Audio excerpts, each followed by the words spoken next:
even just eating 2 cups of water immediately before a meal causes people to eat about 20% less, taking in more than 100 fewer calories. No wonder overweight men and women randomized to 2 cups of water before each meal lost weight 44% faster. 2 cups of water before each meal, 44% faster weight loss. But you're never going to see an ad on TV for tap water.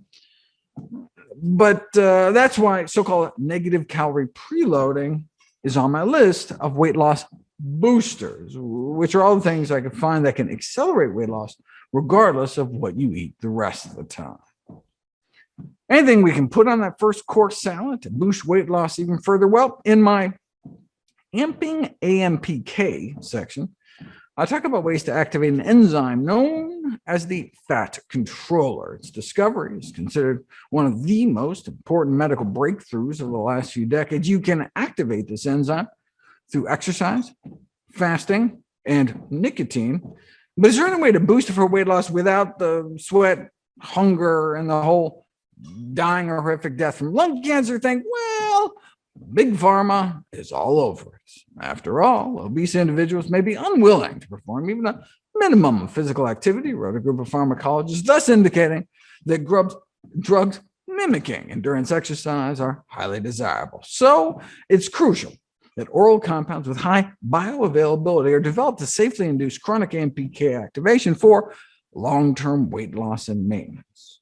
There's no need to develop such a compound since you can already buy it at any grocery store. It's called vinegar. When vinegar, acetic acid, is absorbed and metabolized, you get a natural AMPK boost. Enough of a boost to lose weight at a typical dose you might get dressing a salad. I mean, vinegar's evidently been used to treat obesity for centuries, but only recently has it been put to the test. A randomized, double-blind, placebo-controlled trial on the effects of vinegar intake and the reduction of body fat in overweight men and women. The subjects were randomized to drink a daily beverage containing 1 to 2 tablespoons of apple cider vinegar, or a placebo control group drinking a beverage developed to taste the same as the vinegar drink, but prepared with a different kind of acid, so didn't have any actual vinegar. 3 months in, the fake vinegar placebo group actually gained body fat, as overweight people tend to do over time, whereas the genuine vinegar group significantly lost body fat, as determined by CT scan. A little vinegar a day led to pounds of weight loss achieved for just pennies a day without removing anything from their diet. That's why one of my 21 tweaks to accelerate weight loss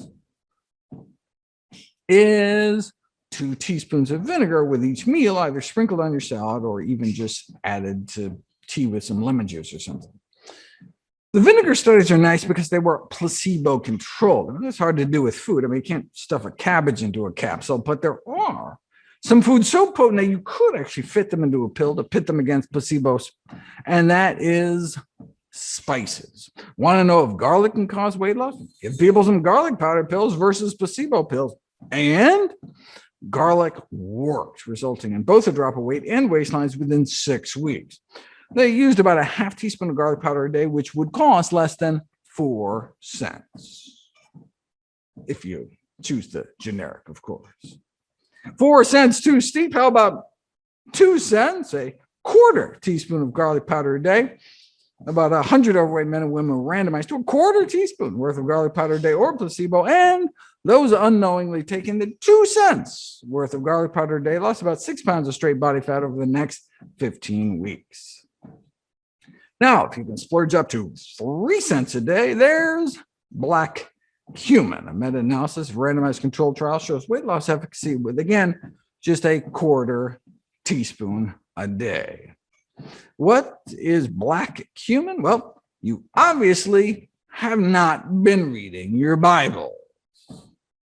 Described as a miracle herb, besides the weight loss, there are randomized controlled trials showing daily black cumin consumption significantly improves cholesterol and triglycerides, significantly improves blood pressure and blood sugar control. But I use it just because it tastes good. I mean, it's just a spice. You put black cumin seeds in a pepper grinder, you just grind it on like black pepper. With more than 1,000 papers published in the medical literature on black cumin, some reporting extraordinary results, like, dropping cholesterol levels as much as a statin drug. Why don't we hear more about it? Why weren't we taught about it in medical school? Well, presumably because there's no profit motive. I mean, black cumin is just a common natural spice. You're not going to thrill your stockholders selling something you can't patent that costs 3 cents a day. Or you could use regular cumin, the second most popular spice on earth. Those randomized to a half teaspoon at both lunch and dinner over 3 months lost about 4 more pounds, an extra inch off their waist, found comparable to the obesity drug known as Orlistat. That's the anal leakage drug you may have heard about. The drug company apparently prefers the term fecal spotting to describe the rectal discharge it causes. The drug company's website offered some helpful tips, though. It's probably a smart idea to wear dark pants and bring a change of clothes with you to work, just in case their drug causes you to crap your pants at work. I think I'll stick with the cumin.